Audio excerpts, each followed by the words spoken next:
राष्ट्रजीवनामध्ये की विशिष्ट घटना घडून जातात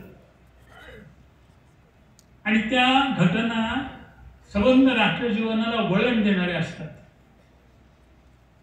म्हणजे 1857 स्वातंत्र्य समर असेल, 1942चा लढा असेल,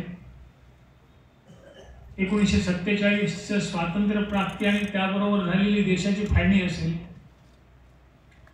या सगळ्याचा देशाच्या जीवनावरती, एकूणच तिथल्या समाजावरती विलक्षण ठसा उमटून राहतो आणि तो दीर्घकाळ टिकतो. त्याच्यातून काही कायमच्याही गोष्टी निर्माण होत असतात.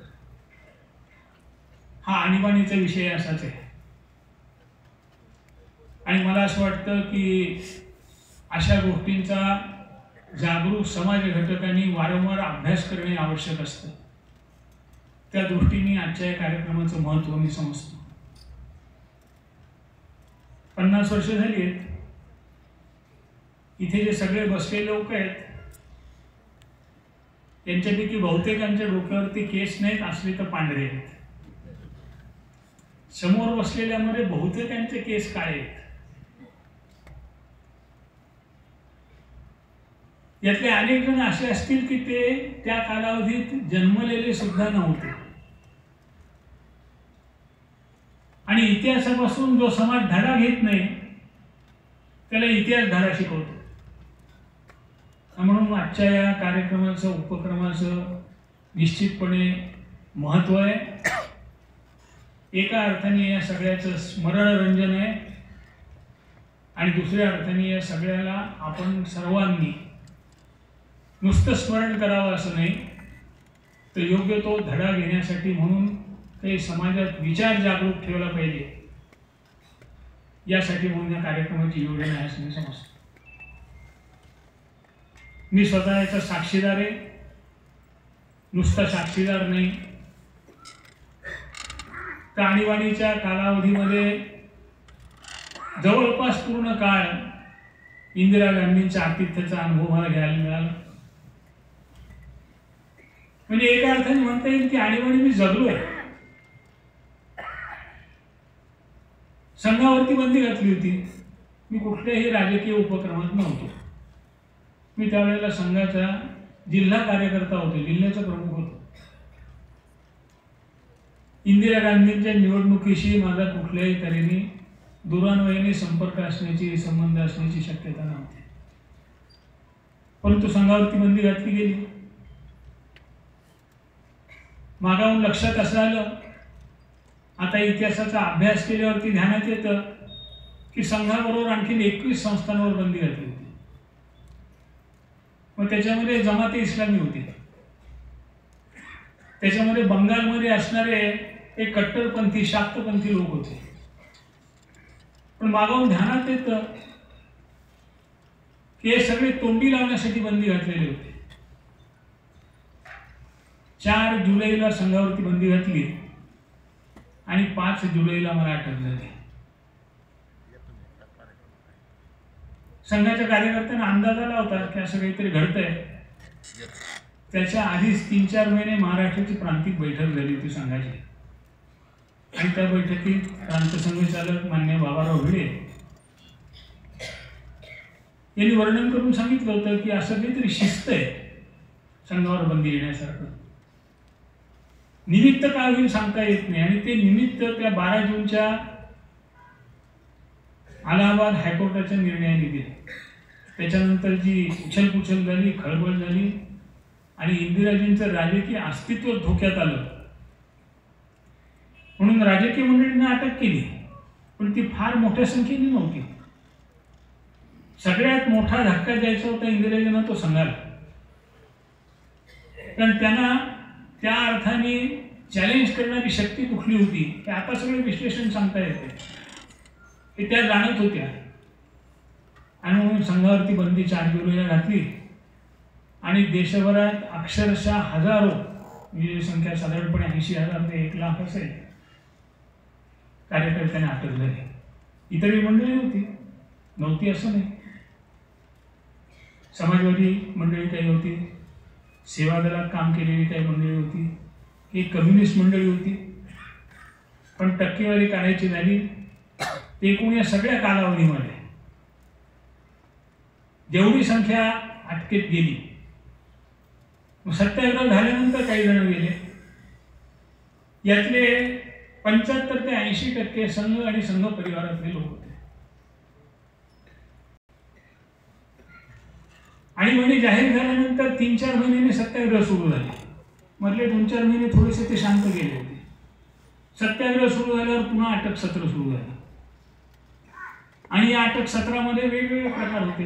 आता इथे वर्णन केले की काही जणांना सत्याग्रह लावला, सत्याग्रह केलेल्यांना सक्तमजुरीची शिक्षा, पण त्यांचा कालावधी ठरलेला होता.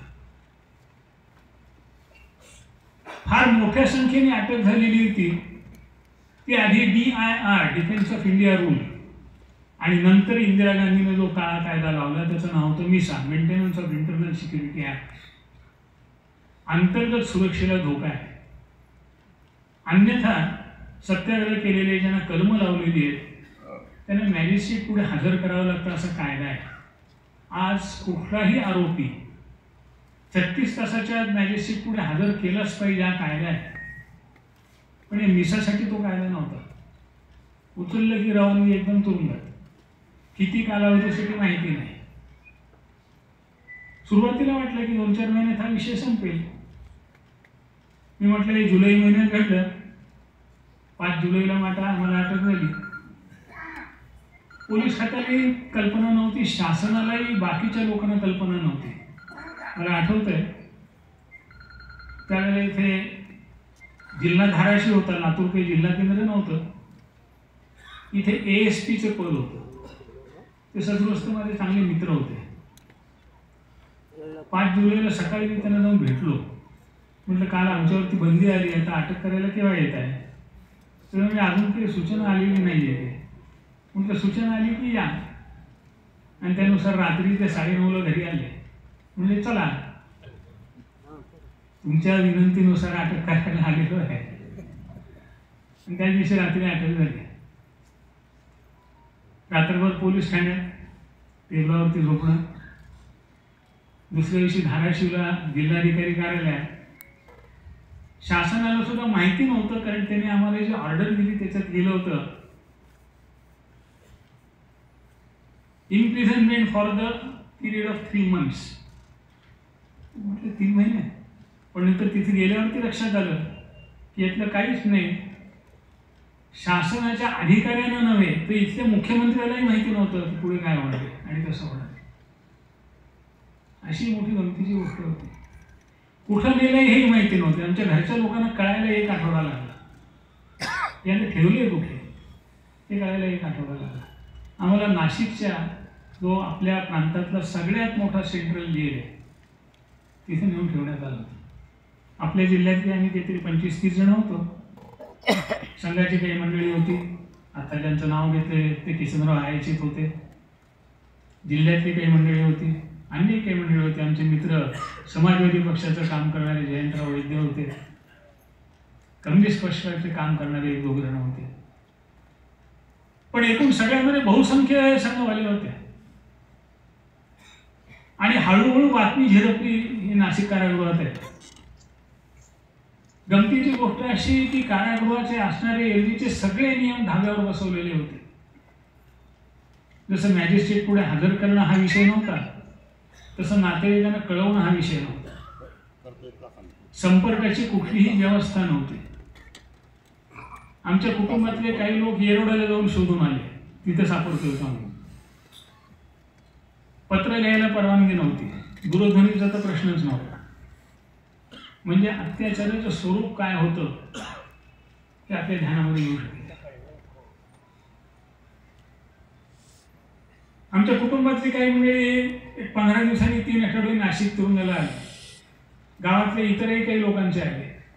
दारावरती थांबले आणि तिथून त्यांना परत जा म्हणून सांगितलं, तुम्हाला भेट मिळणार नाही. कारण मिसा हा कायदा कसा आहे की ज्याची काही व्याख्याच केली नव्हती, ज्याचे काही नियमच केले नव्हते. म्हणजे ही मनमानी हा अत्यंत सभ्य शब्द त्याला वापरता येईल.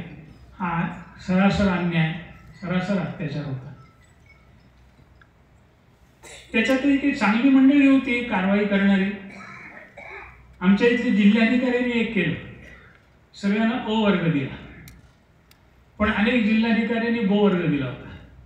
आता अ वर्ग म्हणजे सुद्धा फार सुखाचा असतो अशी स्थिती नाही, शेवटी तो तुरुंग. आपल्या हालचालीवर बंधनं. आम्हाला तर सगळ्यांना सेपरेटमध्ये बंद करण्यात आलं होतं. म्हणजे संध्याकाळी 6 वाजता कोठडीला कुलूप लागायचं, ते दुसऱ्या दिवशी सकाळी 6 वाजता उघडत असे. तोपर्यंत त्या कोठडीमध्ये एकट्याने थांबायचं. अन्न कागदोपत्री बरं असेल, परंतु सकाळच्या नाश्त्यामध्ये अनेक वेळेला तो ते ब्रेड घ्यायचं, त्याच्यामध्ये किडे खायचे, त्याने नॉनव्हेज पोटात. कागदोपत्री व्यवस्था बऱ्या होत्या, पण नंतर हळूहळू शासनाचे अधिकाऱ्यांच्या लक्षात यायला लागलं.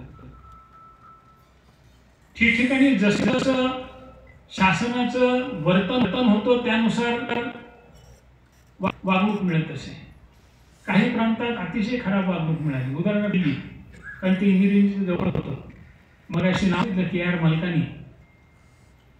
त्यांनी इमर्जन्सी डायरी म्हणून पुस्तक लिहिलं नंतर, आणि त्यांचे कसे कसे हाल करण्यात आले मिसामध्ये याचं वर्णन त्याच्यामध्ये होतं. ज्या ज्या ठिकाणी थोर शासक होते त्या ठिकाणी फार वाईट वागणूक मिळाली. भले अ वर्ग असेल, परंतु सगळ्यात महत्वाचं होतं किती कालावधी याविषयी काही कल्पनाच नव्हती. 15 ऑगस्टला असं वाटलं की आता काहीतरी होईल, तो गेला. दिवाळी आली, काहीतरी होईल, तो गेला. पुढचा 26 जानेवारी आला, काहीच घडलं नाही. उलट सत्याग्रह जसे सुरू झाले तसे या मिसानगरमध्ये, आम्ही त्याला मिसानगर म्हणायचो, लोंढेचे लोंढे यायला लागले. सत्याग्रही हे वेगळे, मिसा लावलेले वेगळे. मिसा लागलेल्यानं कुठलंही आर्ग्युमेंटला जागा नाही. त्यावेळच्या सुप्रीम कोर्टाच्या सरन्यायाधीशांनी असं वक्तव्य केलं की या ठिकाणी जगण्याचा मूलभूत हक्क हा सुद्धा हिरावून घेतला गेलेला आहे, आम्ही त्या बाबतीत सुद्धा काही करू शकत नाही. हे सुप्रीम कोर्टाच्या त्यावेळेच्या सरन्यायाधीश चंद्रचूड यांचं वक्तव्य होतं. म्हणजे काय तीव्रता होती याची की आपल्या ध्यानामध्ये येऊ शकेल. आणि त्यामुळे हे सगळं भरडून काढणं, आपल्या विरोधकांना या ठिकाणी राहूच द्यायचं नाही, इतक्या तीव्रतेने हा प्रहार केलेला होता. आणि यातला सगळ्यात कठोर प्रहार हा संघावरती होता हे मी आधीच सांगितलेलं आहे.